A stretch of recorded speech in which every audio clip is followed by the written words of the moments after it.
Lithium est le mot que vous entendez dès que quelqu'un parle de batterie. Lithium-ion, lithium polymère, lithium fer phosphate. Aujourd'hui, chaque smartphone, chaque ordinateur portable, chaque voiture électrique, chaque système de stockage d'énergie dans le monde repose sur le lithium. Et le lithium a un problème. Il est rare, il est cher. Son extraction dévaste des paysages entiers. Au Chili et en Argentine, d'immenses déserts de sel sont lessivés avec des millions de litres d'eau pour extraire le lithium, dans des régions qui souffrent déjà du manque d'eau. Le coût environnemental est énorme. Et les risques géopolitiques le sont tout autant. 3 pays contrôlent plus de 60% des réserves mondiales de lithium. L'Australie, le Chili et la Chine. Si l'un de ces pays limite ses exportations, la moitié du monde a un problème. Pour les voitures électriques, le lithium restera peut-être indispensable. Pour les smartphones et les ordinateurs portables aussi. Mais il existe une application pour laquelle le lithium n'a jamais vraiment eu de sens. Et pourtant, le monde l'a utilisé pendant des années. Le stockage sur réseau. Les énormes batteries qui stockent l'électricité produite par les parcs solaires et les éoliennes pour la restituer plus tard, lorsque le soleil ne brille pas et que le vent ne souffle pas. Ces batteries n'ont pas besoin d'être légères. Elles n'ont pas besoin d'être petites, elles ne bougent pas, elles restent dans un bâtiment et ne font rien d'autre que stocker de l'électricité puis la restituer, pendant des décennies. Et c'est précisément pour cela que la Chine vient de construire une batterie qui n'a pas besoin de lithium, qui dure 30 ans, et qui est si bon marché qu'elle pourrait changer la transition énergétique pour toujours.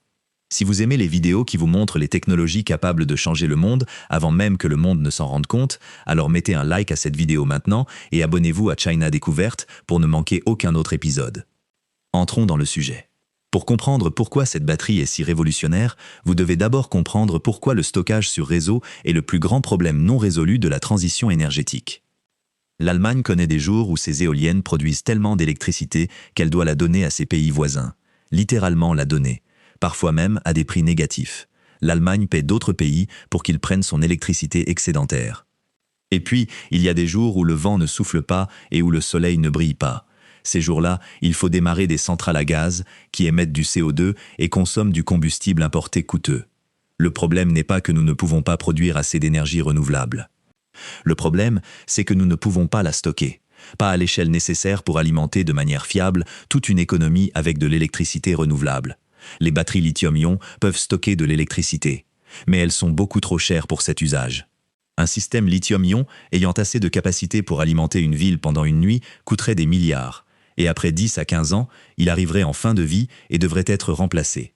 C'est le calcul qui ne fonctionne pas, la raison pour laquelle la transition énergétique ralentit partout dans le monde. Pas parce que le solaire et l'éolien sont trop chers, mais parce que le stockage est trop cher. Et c'est exactement là qu'intervient la nouvelle batterie chinoise. La technologie s'appelle batterie fer-air, et son nom révèle déjà sa plus grande force. Elle se compose essentiellement de 2 choses que l'on trouve en abondance sur Terre, le fer et l'air. Son principe de fonctionnement est étonnamment simple. Lors de la décharge, une anode en fer absorbe l'oxygène de l'air. Le fer s'oxyde, il rouille, et dans ce processus chimique, des électrons sont libérés et circulent sous forme de courant électrique. Lors de la charge, le processus s'inverse. Du courant électrique est injecté et la couche d'oxyde de fer est à nouveau réduite en fer pur. L'oxygène est rejeté dans l'air. Le fer est de nouveau prêt pour le cycle suivant. Rouiller et dérouiller. Oxydation et réduction. Un processus que la nature connaît depuis des milliards d'années. Sauf que la Chine le contrôle maintenant, le dirige avec précision et l'utilise à l'échelle industrielle. Le coût des matériaux est presque ridiculement bas. Le fer est l'un des éléments les plus abondants de la Terre. Il coûte une fraction du prix du lithium. Il est extrait dans tous les pays du monde. Il n'y a pas de goulet d'étranglement géopolitique, pas de mines disputées, pas de problème de chaîne d'approvisionnement. Et l'air est gratuit. Une batterie fer-air coûterait, selon les estimations, environ 1/10 du prix de fabrication d'une batterie lithium-ion de même capacité. 1/10. Ce n'est pas un avantage marginal, c'est un changement de paradigme. Mais le prix n'est que le début. La durée de vie est le véritable coup de massue. Les batteries lithium-ion se dégradent à chaque cycle de charge. Après environ 3000 à 5000 cycles, selon la technologie, elles ne conservent plus que 80% de leur capacité initiale. Avec une charge et une décharge quotidienne, cela signifie une durée de vie de 8 à 15 ans. La batterie fer-air chinoise est conçue pour plus de 10 000 cycles. Avec un cycle quotidien, cela représente plus de 27 ans. Les fabricants parlent d'un objectif de durée de vie de 30 ans. 30 ans. Une génération, un système de stockage installé aujourd'hui continuerait à fonctionner lorsque les enfants des installateurs actuels seraient adultes, sans remplacement, sans dégradation massive, sans les coûts énormes d'un changement de batterie. En 2025, ESS Inc., en collaboration avec des partenaires chinois, a mis en service l'une des premières grandes installations de stockage fer-air. Dans la province du Zhejiang se trouve une installation d'une capacité de 100 MWh, suffisante pour alimenter 20 000 foyers pendant une soirée. Mais la Chine voit beaucoup plus grand. Si cette vidéo vous montre comment la Chine résout le plus grand problème non résolu de la transition énergétique, alors abonnez-vous maintenant à China Découverte. Nous publions chaque semaine de nouvelles vidéos sur les technologies qui changent le monde. Appuyez sur le bouton d'abonnement. Activez les notifications. Plus faibles que les batteries lithium-ion. Cela signifie que pour la même quantité d'énergie stockée, elles ont besoin de plus d'espace. Beaucoup plus d'espace. Une batterie fer-air de même capacité qu'une batterie lithium-ion peut occuper 3 à 5 fois plus de volume. Pour une voiture électrique, où chaque centimètre cube compte, c'est rédhibitoire. Les batteries fer-air ne finiront jamais dans une Tesla ou une BYD. Elles sont trop grandes et trop lourdes. Mais pour un stockage stationnaire sur réseau, installé dans un bâtiment industriel et qui ne bouge jamais, le volume n'a aucune importance. L'espace dans un bâtiment est bon marché. Le lithium est cher. Le calcul est clair. L'efficacité est un autre défi. Le rendement charge-décharge d'une batterie fer-air se situe autour de 45 à 50%. Pour les batteries lithium-ion, il dépasse 90%. Cela signifie que, de l'énergie que l'on y injecte, seule la moitié ressort. Cela semble mauvais. Mais là encore, tout dépend du contexte. Si l'énergie entrante provient d'un excédent solaire, d'une électricité qui serait autrement donnée ou coupée, alors 50% d'efficacité valent mieux que zéro. La moitié de quelque chose qui serait autrement perdu reste un gain. Et la recherche travaille à améliorer ce rendement. De nouveaux catalyseurs pour l'électrode à air, des formulations d'électrolytes améliorées et des architectures de cellules optimisées promettent des rendements de 60 à 65% dans la prochaine génération. Le monde commence à se réveiller.